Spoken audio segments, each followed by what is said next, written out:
Good morning, Rusty Firmin, SAS TV. This morning I'd like to speak about the European Defence Union and how little we know about it. So, before it's too late, we have a couple of months.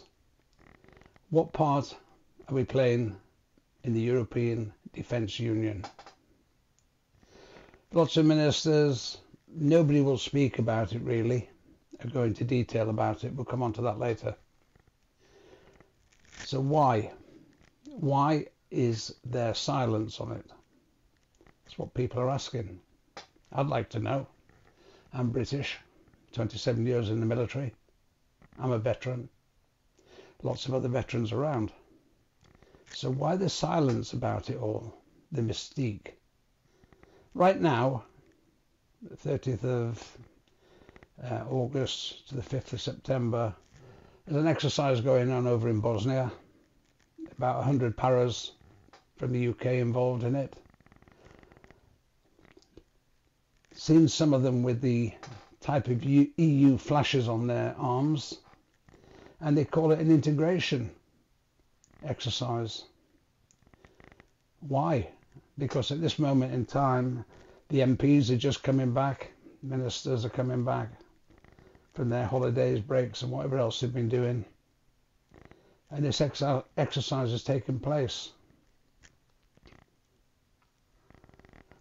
So why are they wearing EU flashes?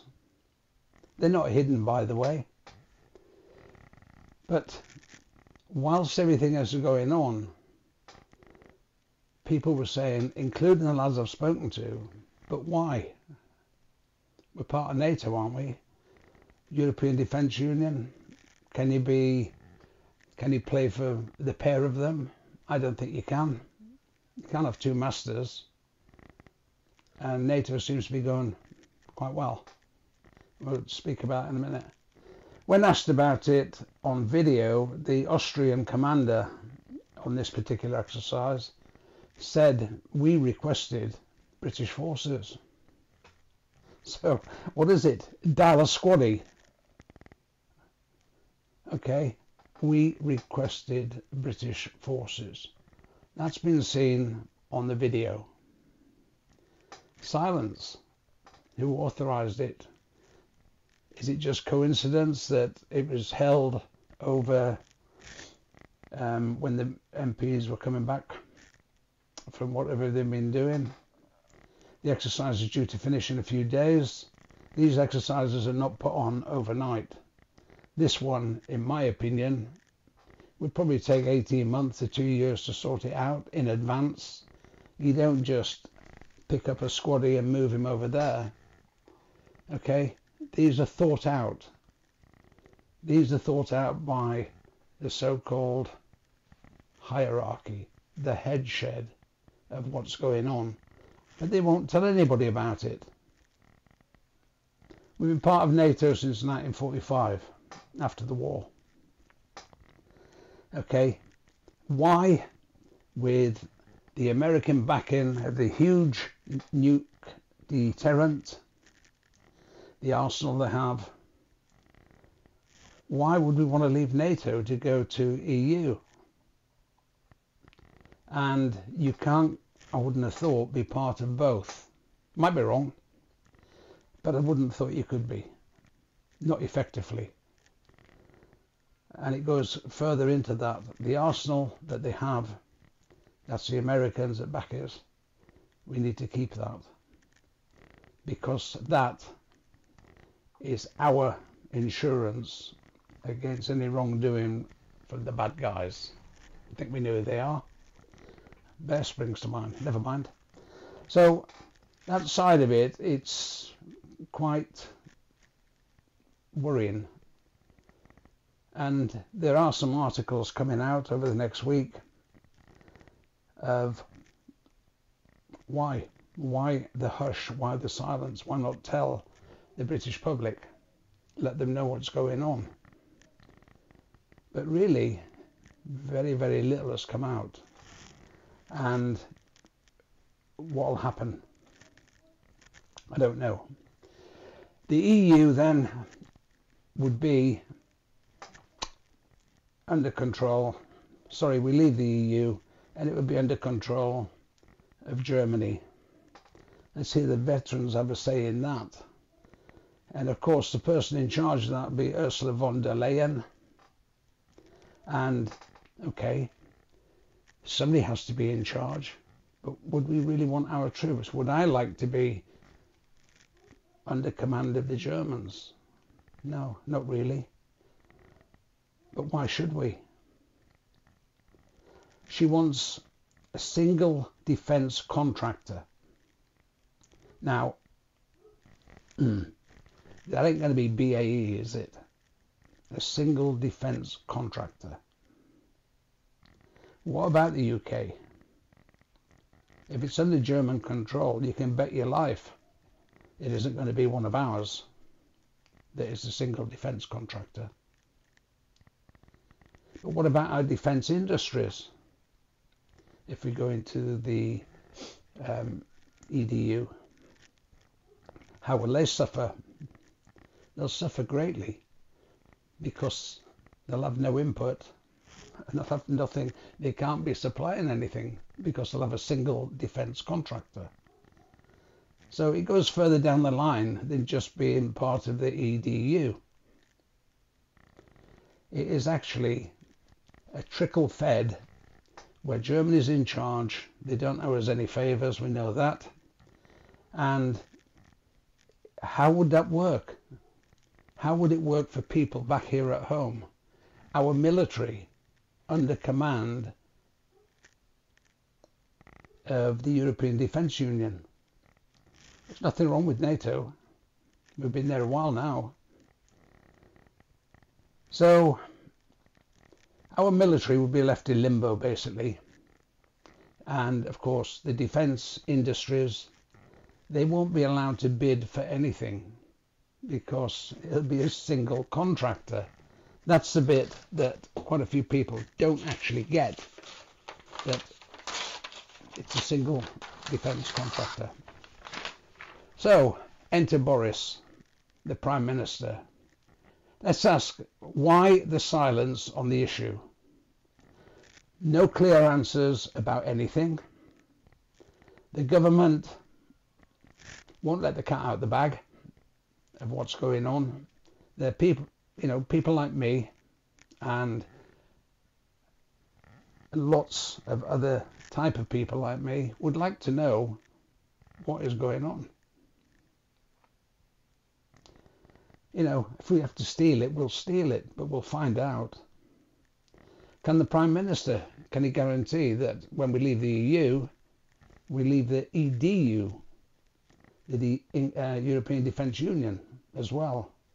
All we need is a cast iron guarantee. Can we get that? It hasn't come forward so far and time is running out. I think we've got till December, if I'm not mistaken.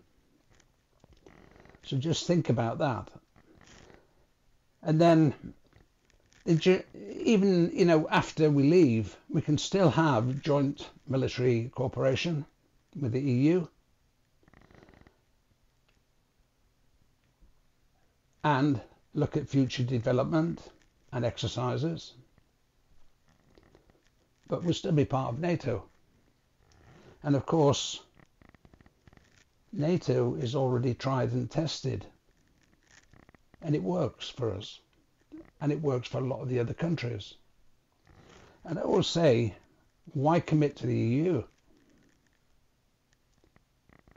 Don't fix something that isn't broken. Best will in the world. And what we're doing right now isn't broken. Yes, our armed forces are getting smaller. Yes, they're talking about storage of tanks and putting them in mothballs and all that type of stuff to make it smaller. That indicates to me that it looks like they're going to be part of the EDU, because that's what they'll have, elements from each country. However, we have the best British forces in the world. Veterans will be horrified. I know some are horrified now. That's why they asked me to put something up. And the reason they're horrified is, you know, we've gone through a couple of world wars.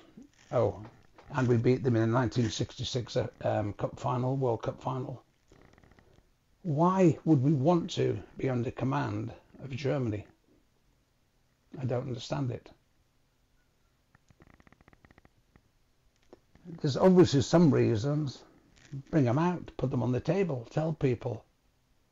Don't have people like me going all over the place, coming out with facts. I'm not making anything up. You know, this is the British Army we're talking about. It's a great country, and we need to keep it great. Keep that great in Great Britain, whatever happens. So, Boris, the Prime Minister, needs to stand up, break the silence, and tell those who voted for him to get him in as Prime Minister. You know, and I'm certain that because of the amount of veterans are around, and once they find out, millions of them, okay, they will have a say. And that's why we need to bring it out now. We've only got a couple of months left. And let people know, ourselves, let them think about it. They've all got a brain. Are they happy with possibly us, having left the EU, becoming part of the European Defence Union and not NATO? We can't have two masters. You have to have one. And as I say, if it's not broken, don't fix it. We have to actually get on it now. And whatever else happens, this is the best army in the world, the British Army.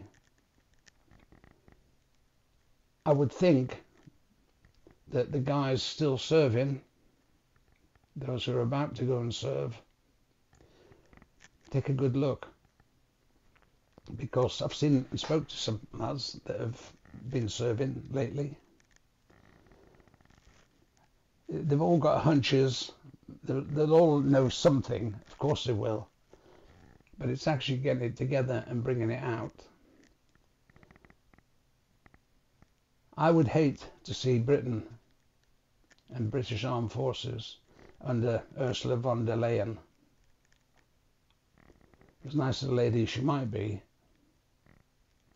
we are British. Stick with NATO. Think of our defence industry and procurement. Think of Great Britain. Not Britain, Great Britain.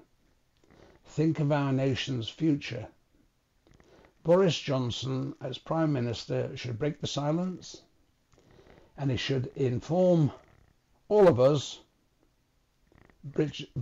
Britain's future intentions as far as our military go, and the country.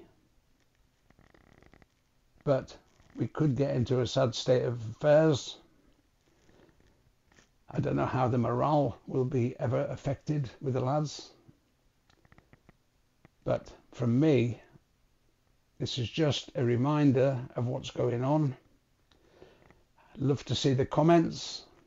And I'm sure, like, if it's anything like the other videos I've done, there's normally some very good ones. And this is just the beginning. So with that, Rusty Firmin, who dares wins. I look forward to hearing from you.